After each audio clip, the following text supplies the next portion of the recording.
Is it embarrassing to have a boyfriend now has taken the internet by storm, and some people have very mixed opinions on this. Let's talk about the viral British Vogue article, Is Having a Boyfriend Embarrassing Right Now? The reason why having a boyfriend is embarrassing is because y'all came on social media and showed us that it was. This is my take as a guy who just read the British Vogue article. Is it embarrassing to have a boyfriend? And before you come at me, just hear me out. But what I find so fascinating is I think that the root of this discussion is really not about a boyfriend at all. It's kind of a think piece on what does female independence look like in 2025, or at the very least, why do women feel that way? Why is this idea of being with a man or showcasing that you are with a man somehow also tied to these feelings of shame and embarrassment? Because to me, that was really the most interesting piece of this whole discussion.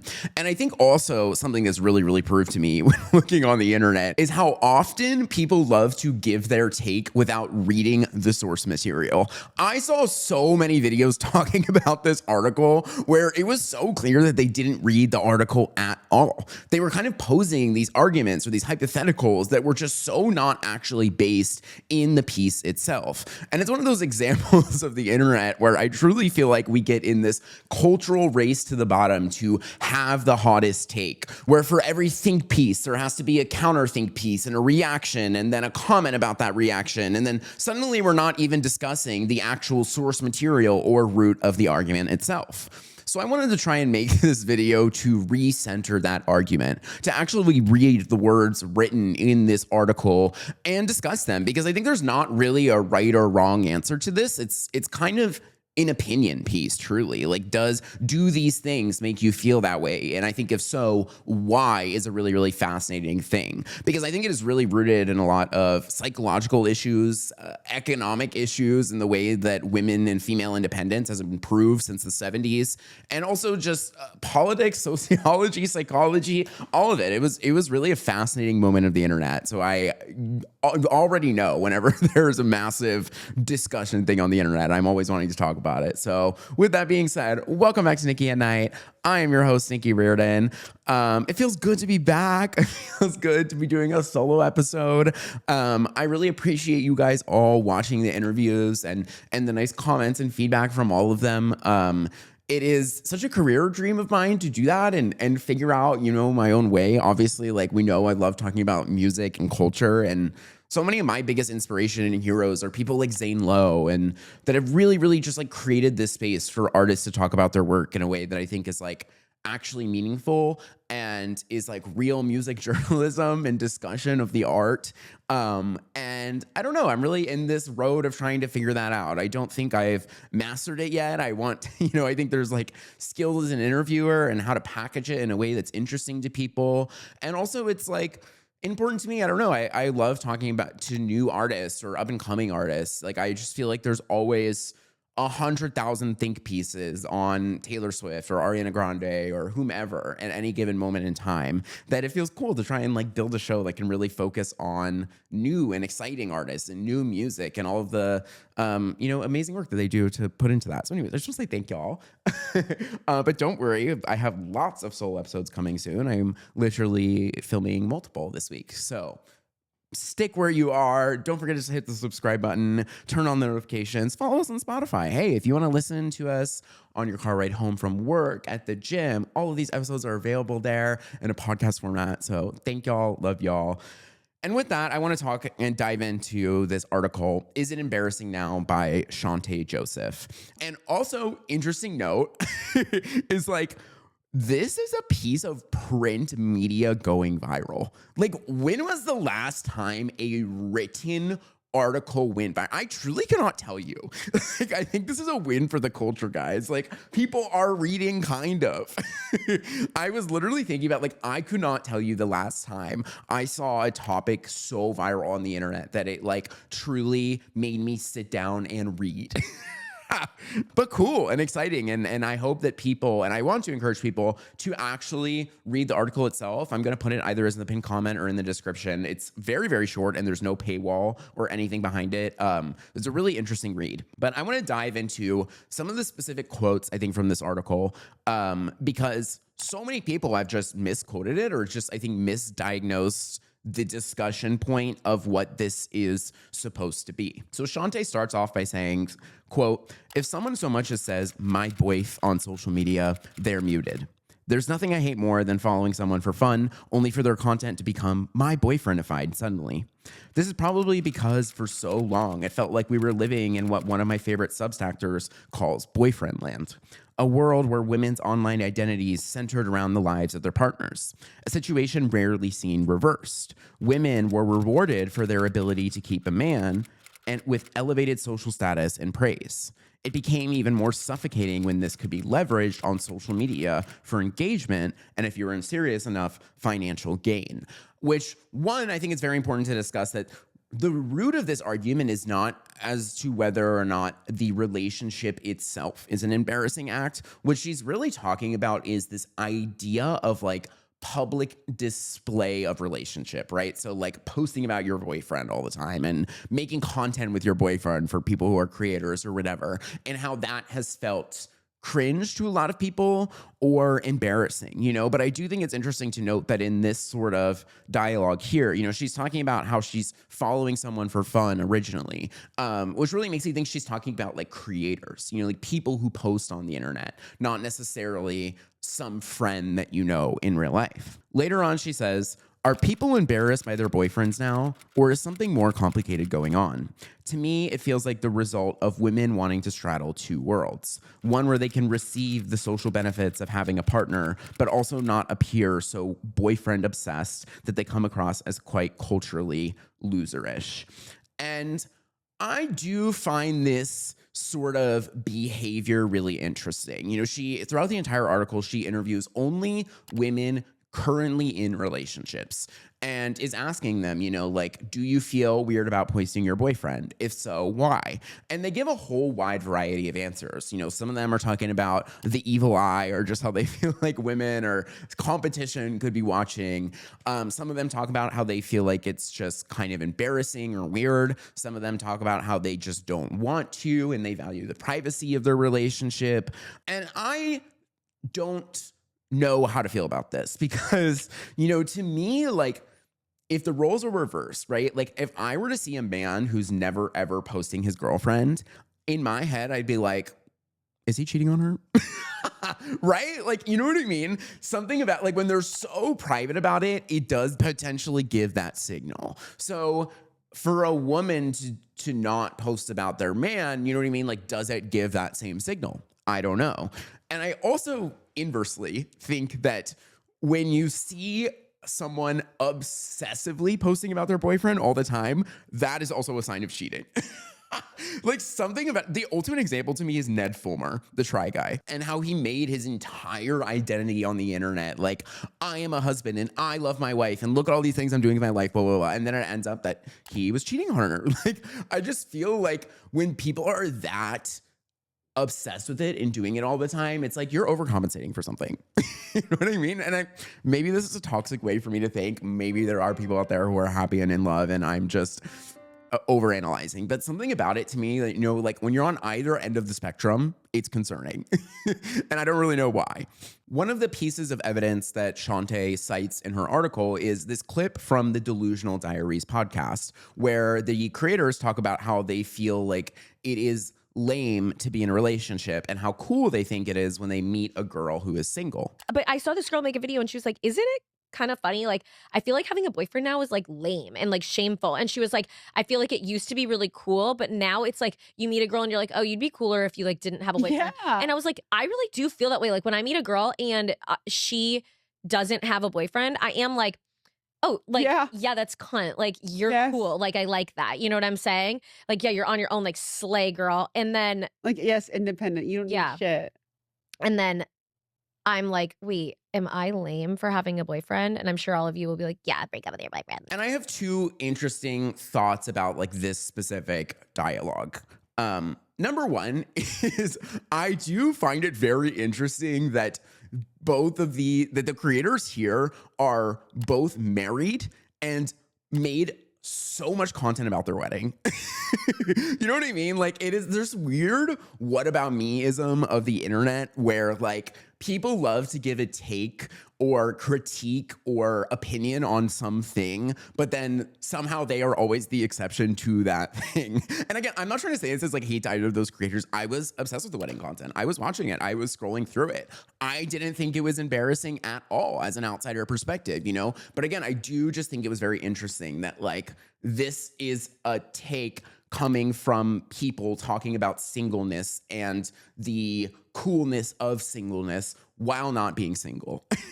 And I also think it's part of this sort of, you know, grass is greener thing of humanity. We've all been in that way, right? When you're single, you want to be in a relationship. And when you're in a relationship, you miss being single. It is this eternal sort of thing. But also, you know, something that I do think kind of is fascinating, and at least I thought about, I don't know if this is a correct line of thinking, but it's like when they're talking about a woman being cooler for not being with a man, in a way, that is still grading the woman's worth based off of a presence of a man, right? Like, but we're now seeing this complete cultural flip, right? Like way back in the day, this peak of womanhood was to settle down and have kids very young and get married. And that meant you were a high value woman because you were able to do those things, right?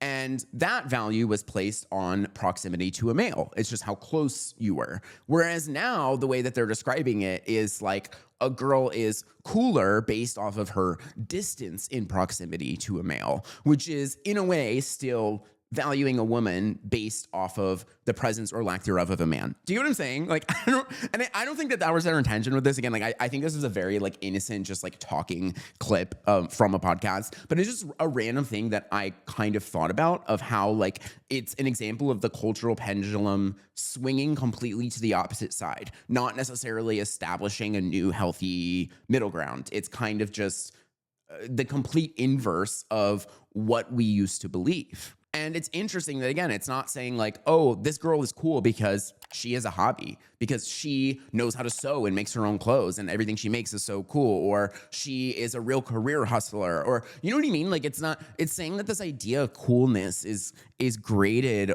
or partially thereof graded on something that actually has nothing to do really with their personality or them as a person, but these random arbitrary choices of being in a relationship or not. You know what I mean? I don't know. It's just an interesting sort of like thing I thought about in the dialogue discussing this. So why do women feel this way? Well, in her article, Chante says, from my conversations, one thing is certain. The script is shifting. Being partnered doesn't affirm your womanhood any longer. It is no longer considered an achievement. And if anything, it is becoming more of a flex to pronounce yourself single. As straight women, we're confronting something that every other sexuality has had to contend with, a politicization of our identity. Her heterosexuality has long been purposefully indefinable, so it is harder for those within it and outside of it to critique.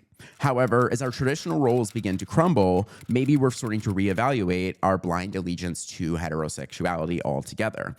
And this, I do think, is really, really fascinating because there is really interesting data that talks about how unmarried women without children, on average, scored happier than married women in straight relationships with children. Single women have reported to be happier on average than single men. And again, I am not trying to say that that is like a universal truth by any means, but it is interesting again as to like, when was there this shift, right? Like, when did this idea of this presence of a partner become more of a burden than an asset? I think there's a few different explanations for this.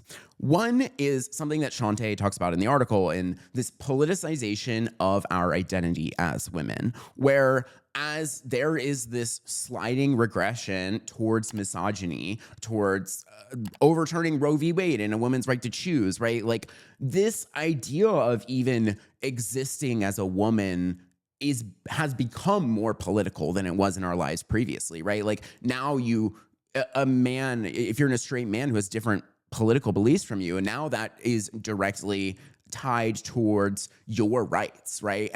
And that was not as deeply of a thing that women felt, whereas, you know, like people of color or queer people have like always had to deal with that, right? Like, most women of color are not dating a hyper conservative man. Like that's not an option for them because a lot of that ends up being tied to these ideas of racism or bigotry or white supremacy, whatever, in a way where like, that's just not an option, right? And this is something that as there is this greater cultural divide politically is becoming a growing issue for women, right? Like your selection pool almost feels like it's shrinking because you don't want to date somebody who is in support of fascism or something like that. And what's interesting is despite there being such this large sentiment on the internet about frustration with relationships, frustration with love, this epidemic of loneliness in men, whatever, that relationship content is always so viral, right? Like think of Nara Smith and Lucky Blue Smith, or do you see these TikTokers that get like 10 million views on some silly skit of pranking my boyfriend, or, oh my God, me and my boyfriend just bought a house, whatever, right? And I think it is really rooted in this idea of selling aspiration, right? That is something that I've talked about in other episodes of like, this idea of selling aspiration has always been a thing, right? Like, look at this thing that I have and it's so perfect and amazing. And like, doesn't that make you want it, right? And that is very desirable to people. People engage with it. People watch it. People feel like, oh my God, so cute. I'm so happy for you, blah, blah, blah, right? But I think it's so fascinating that we are in a cultural moment where something like trad wives and hyper independent girl bosses are like trending at the same time, right? Like it is this complete divergence in ideology and culture. And it really speaks to, again, like what I've talked about in the Death of Nuance and these videos about extremism of like, it feels like there's just no middle ground of discussion or takes anymore, right? Like there's people that like Taylor Swift and Travis Kelce are posting their engagement photo and getting 3 million views. And also like this article about being embarrassed by your boyfriend is getting millions upon millions of views also, right? Like this idea of like a nuanced middle ground discussion feels scarce and is getting more scarce by the day. And that was something I really thought about when like evaluating the discourse around this article, which kind of brings me to the sort of my takes and my speculations and thoughts on why this is and why this is happening. One clear caveat, I'm very clearly a gay man, and this is an article written from the perspective of women about being a woman and being with a man. You know what I mean? So I don't fully empathize with that experience. But I do think there's interesting things that being a gay man kind of helps with in at least thinking about this, because I understand the relationship dynamic of what it is like to be a man in a relationship and also what it is like to be the one pursued in a relationship, right? Like typically in the male-female relationship, it's like the man is the pursuer all of the time and the woman is the one being pursued all of the time.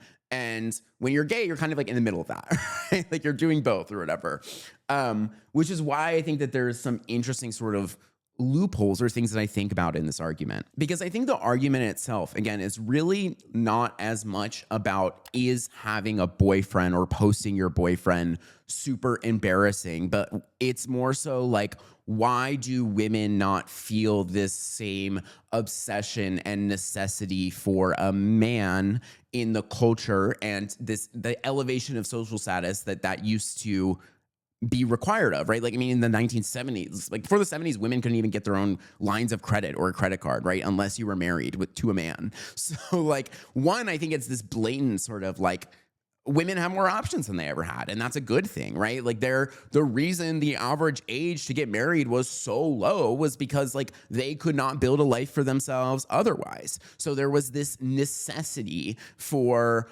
in terms of legality, honestly, and laws and who's allowed to open a bank account and have a credit card type shit that was like, it made it a necessity for a woman to be with a man. And what's interesting is I think we're actually starting to see the flip of those gender roles, right? Whereas now, on average, women are significantly more educated. Women are significantly happier.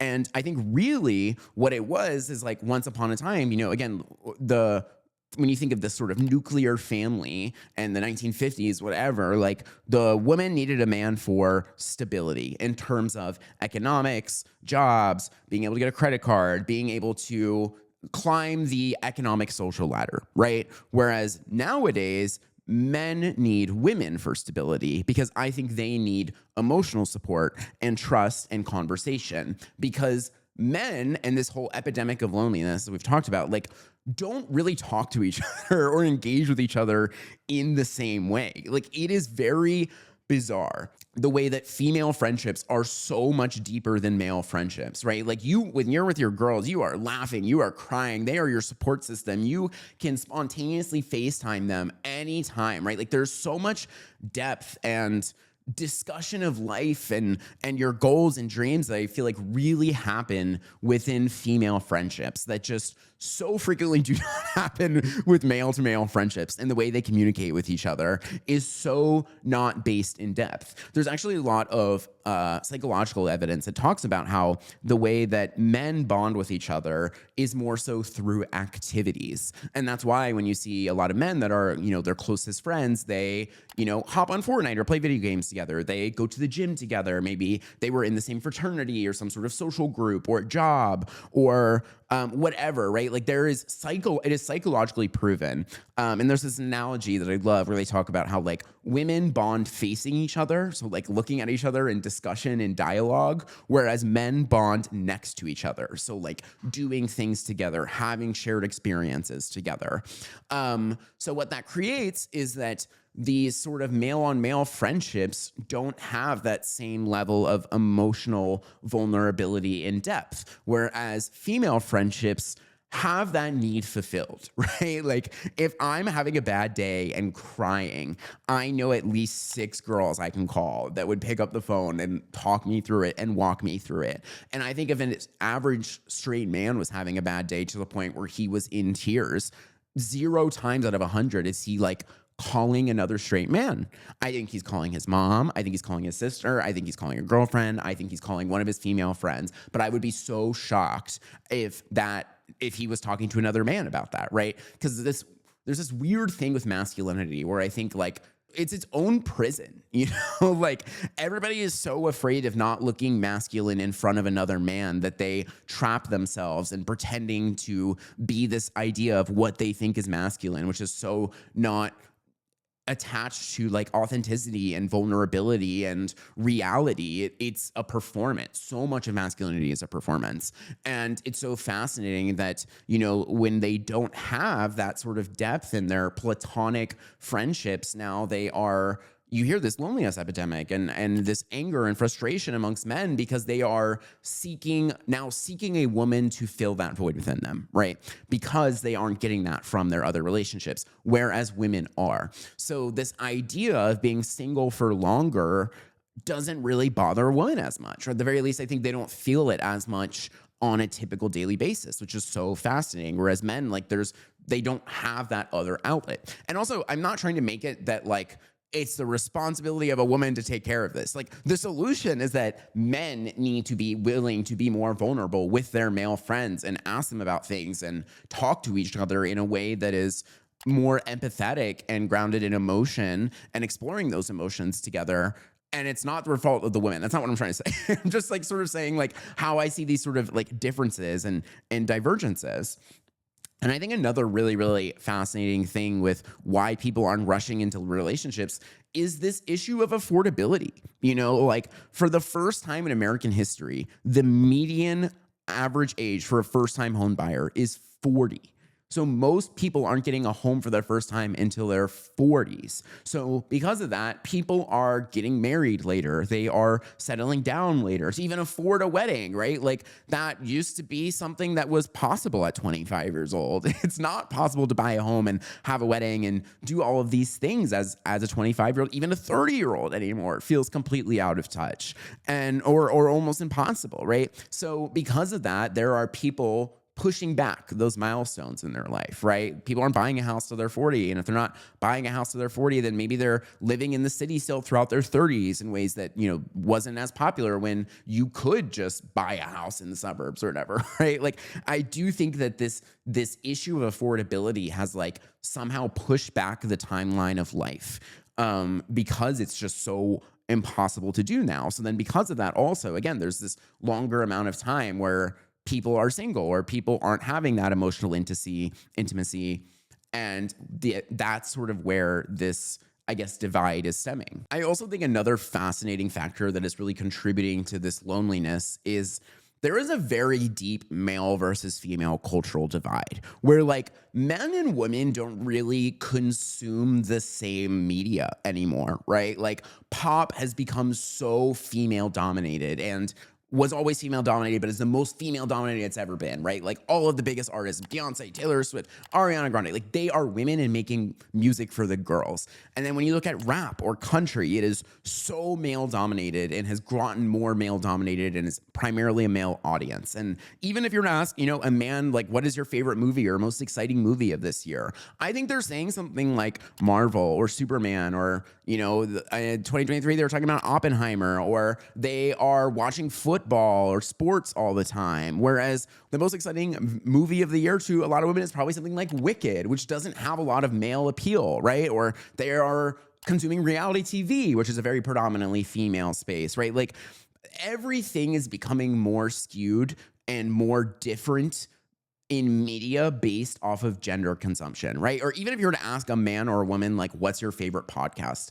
So many men are saying Joe Rogan, Theo Vaughn, those types of podcasts, which women are not consuming at all. You know what I mean? Or even hobbies and things like, again, we talked about sports, we talked about video games, things like crypto, right? Like those are so male-dominated spaces. And there's very stark male-dominated spaces and male-dominated media and very stark female-dominated spaces and female-dominated media.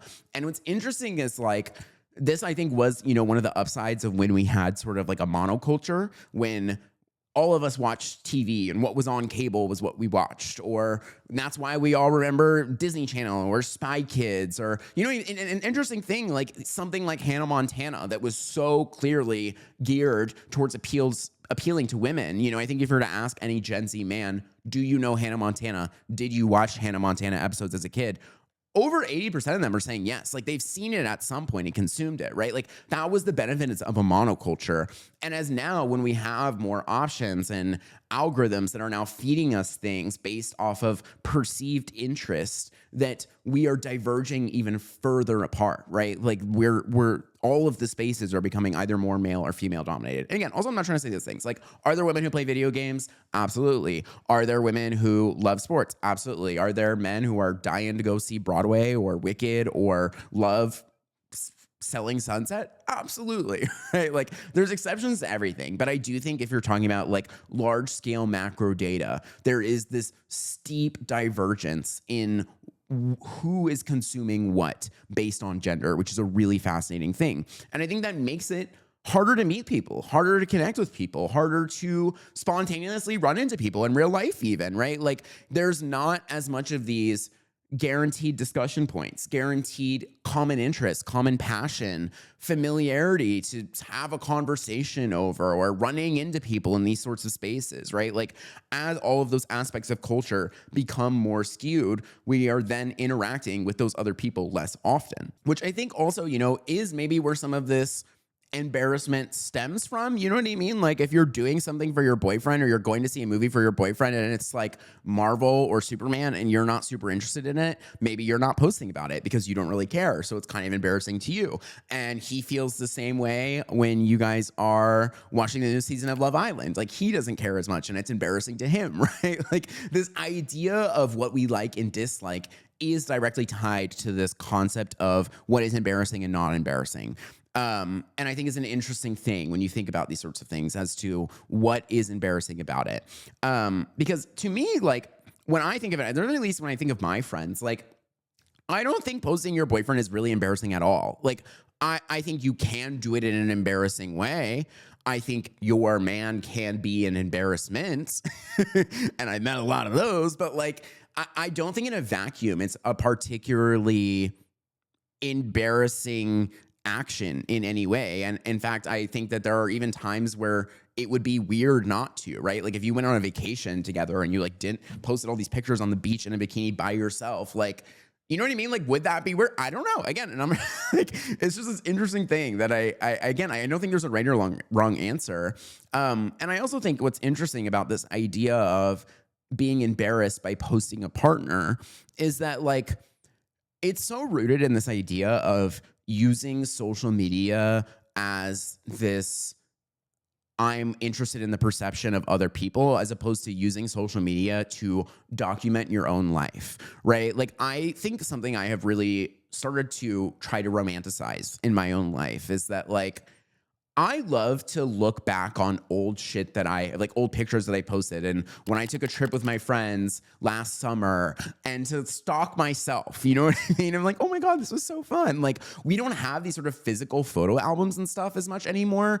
And I've really tried to romanticize this idea of like, and even just an Instagram account being my way to look back into my own life, right? And 10 years from now, 20 years from now, I will love to have those pictures somewhere outside of a camera roll where they're going to get lost inevitably, that black hole, thousands of things in it, right? Like, I like that there is these little things I can post, and I'm not really thinking about how they do or who is looking at it. I'm thinking about, is future me going to be excited to look at this? Because I remember times, you know, we've all had those moments where you looked back at your old Tumblr or your Twitter or some old piece of social media, and you loved that it was there. You kind of loved having your own digital footprint and being able to document yourself.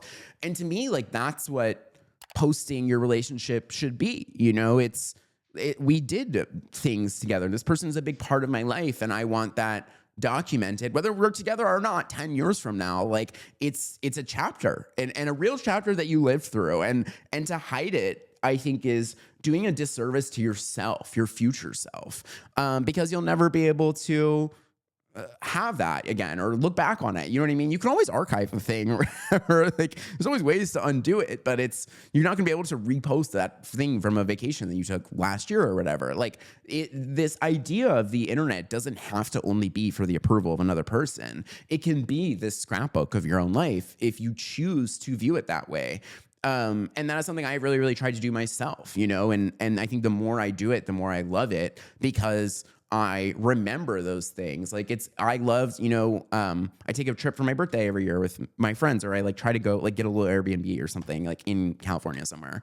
And I loved when we did the one this year to look at the stuff we did last year. Like, it was so cute, and we were all looking at it together. You know what I mean? Like, that to me is what it's used for.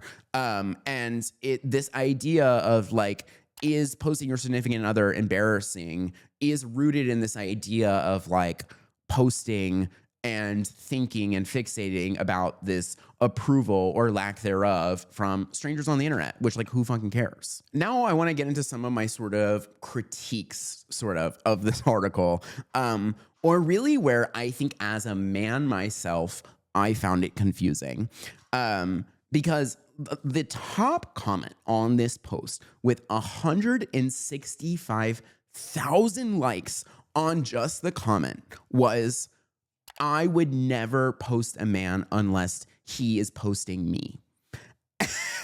And I felt that so interesting of like, okay, so you're publicly shitting on this behavior, talking about how you think it's so cringe and embarrassing, yet have the expectation for that behavior to be done to you. I just think that that's weird and very confusing to men, right? Like, if I was a random guy and I saw some girl that I'm talking to or some girl that I'm with sharing an article talking about how it is so embarrassing to post your boyfriend, I would be like, wow, she finds that embarrassing. I'm never going to post her, right? Because I don't want to embarrass her. Like, that is literally how I would think in my mind. So when women are having these discussions, and I think it's a very interesting and good discussion to have, like, you do have to think about, like, what is the reaction to that going to be, right? Like, why is somebody going to say that? Are you creating a dialogue to where that's a reasonable expectation for them to have? And I just think that that is so interesting. You know, when people talk about these things of like, why aren't men yearning anymore? The men used to yearn and be so in love and romantic for women. Like, if you're reposting an article called, "Is it embarrassing to have a boyfriend now?" A man's not going to yearn over you, right? Like, he's going to think it's embarrassing to pursue you. He's going to think you're not interested in him. He's going to think you don't want to have like, do you know what I'm saying? Like, I just think that these sort of discussions create this ripple effect that people don't always think about. And I'm not trying to say that in the way of like, you shouldn't have the discussion. You should absolutely have the discussion. It's incredible and important to do that. But I think also you have to realize how is how is a stranger going to perceive that? Like, why, if you deem this action embarrassing, why should there be the expectation of someone else to do that action back to you? And again, I think that my take is it's not embarrassing from either side either way. I just don't care that much, honestly. Like, I'm not thinking about it that deeply. But I'm more so trying to say, like, if you are a single girl out there, like, no one is a mind reader. And I think that is a very important thing in any relationship of, like, you cannot expect somebody to fulfill your need in XYZ way unless you have directly communicated what that need is, how it makes you feel, and why you want it to happen. That's communication and healthy communication in relationships, So when there is this discussion of posting or not posting, whomever, I think that is a very important thing to think about, is what I'm trying to say. But I don't know. Do you think it's embarrassing to have a boyfriend now? Do you think it's embarrassing when people post about their boyfriend? I think it's very embarrassing when people become couples accounts and stuff like that. I agree with that part. I hate that. It's weird. It's also, I think there's different than like people who make videos with their significant other versus people who are like couples pranks accounts or whatever, or like do it all the time. You know what I mean? But I don't know. I'm really interested to hear from you on this one. Give me your thoughts in the comments. Tell me if I'm wrong. Tell me if any arguments I made resonated with you. Again, I don't know. I think this was one where I just wanted to sort of open the discussion to my audience because I found it very fascinating. So I thought you guys would find it fascinating as well. But I love you lots, and I'll see y'all next week. Bye.